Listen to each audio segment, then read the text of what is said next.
RSS ഉപയോഗിക്കുന്ന ഭാരതാംബ ചിത്രം രാജ്ഭവനിലെ സർക്കാർ പരിപാടിയിൽ ഗവർണർ വച്ചതിനെ ചൊല്ലി മന്ത്രി പി പ്രസാദ് തുടങ്ങിവെച്ച രാഷ്ട്രീയ വിവാദം പുതിയ തലത്തിലാണ്. RSSനെതിരെ CPI ഏറ്റെടുത്ത് സ്കോർ ചെയ്ത വിഷയം മന്ത്രി വി ശിവൻകുട്ടിയുടെ ബഹിഷ്കരണത്തിലൂടെ CPM പിടിച്ചെടുക്കുകയാണ്. ഇന്നലെ തന്നെ രാജ്ഭവനിലേക്ക് DYFI പ്രതിഷേധവുമായി എത്തിയിരുന്നു. വി ശിവൻകുട്ടിയെ അതിരൂക്ഷ ഭാഷയിൽ രാജ്ഭവൻ വിമർശിച്ചതോടെ വിഷയത്തിൽ ഇനി ഗവർണറുടെ പ്രതികരണം ഉണ്ടാകില്ലെന്ന നിലപാടിലായിരുന്നു രാജ്ഭവൻ വൃത്തങ്ങൾ. പക്ഷേ ഇന്ന് വീണ്ടും SFIയെ രംഗത്തിറക്കിയതോടെ ഗവർണർക്കെതിരെ CPM തെരുവിൽ പോർമുഖം തുറക്കുന്നുവെന്ന വിലയിരുത്തലാണ് രാജ്ഭവൻ. RSSന്റെ തറവാട്ടു സ്വത്തല്ല കേരളം, അതിന്റെ ഭാഗമായി പണിതുയർത്തിയതല്ല രാജ്ഭവൻ. ഇന്ത്യയുടെ ഭരണഘടന പ്രകാരം പ്രവർത്തിക്കാൻ ഗവർണർ തയ്യാറാവും.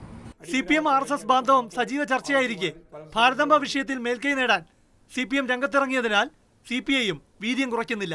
ഞങ്ങൾക്ക് ഭാരതമാതാവ് ഇവിടുത്തെ മണ്ണാണ്.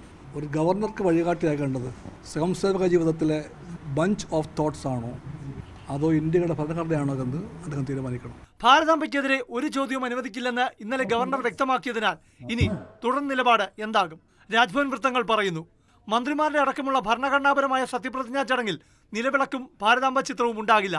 പക്ഷേ നിലവിളക്ക് കൊളുത്തുന്ന ഉദ്ഘാടന ചടങ്ങാണെങ്കിൽ ഭാരതാംബ ചിത്രമുണ്ടാകും. അതാണ് RSSകാരുടെ രീതി. അത് സർക്കാർ പരിപാടിയിലും സംഭവിക്കാമെന്ന് വിശദീകരിക്കുന്നു. മന്ത്രി വി ശിവൻകുട്ടിയുടെ ബഹിഷ്കരണത്തിന് കോൺഗ്രസിൽ നിന്നും പിന്തുണയുണ്ട്. നന്നായി, അത് തന്നെയാണ് ചെയ്യേണ്ടത്.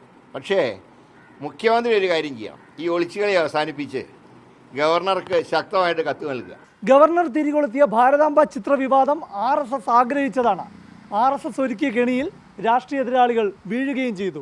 RSSന്റെ ഭാഗത്തു നിന്നുള്ള പ്രതികരണത്തിൽ അത് വ്യക്തവുമാണ്. ഭാരതാംബ ചിത്ര വിവാദത്തെക്കുറിച്ച് RSSന്റെ ദക്ഷിണ കേരള സഹപ്രാന്ത പ്രചാർ പ്രമുഖ് M സതീശൻ എഴുതിയ ലേഖനത്തിൽ പറയുന്നത് കാലം മാറുന്നുവെന്നാണ്. സംഘത്തിന്റെ 100ാം വാർഷികത്തിൽ എതിർക്കുന്നവരടക്കം RSSനെ ചർച്ചയാക്കി.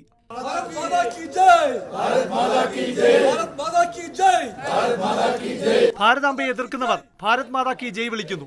മന്ത്രി വി ശിവൻകുട്ടി നാവു പിഴയ്ക്കാതെ ഭാരതാംബ എന്ന് തികച്ചു വിളിക്കുന്നു. RSSന്റെ ഭാരതാംബയല്ല ഞങ്ങളുടെ ഭാരതാംബ എന്ന് പറയേണ്ടി വരുന്നു. അതായത് RSS കെണിയിൽ രാഷ്ട്രീയ എതിരാളികൾ വീണതിൽ അവർ ആഹ്ലാദിക്കുകയാണ്. പ്രശാന്ത് കൃഷ്ണ, മാതൃഭൂമി ന്യൂസ്, തിരുവനന്തപുരം.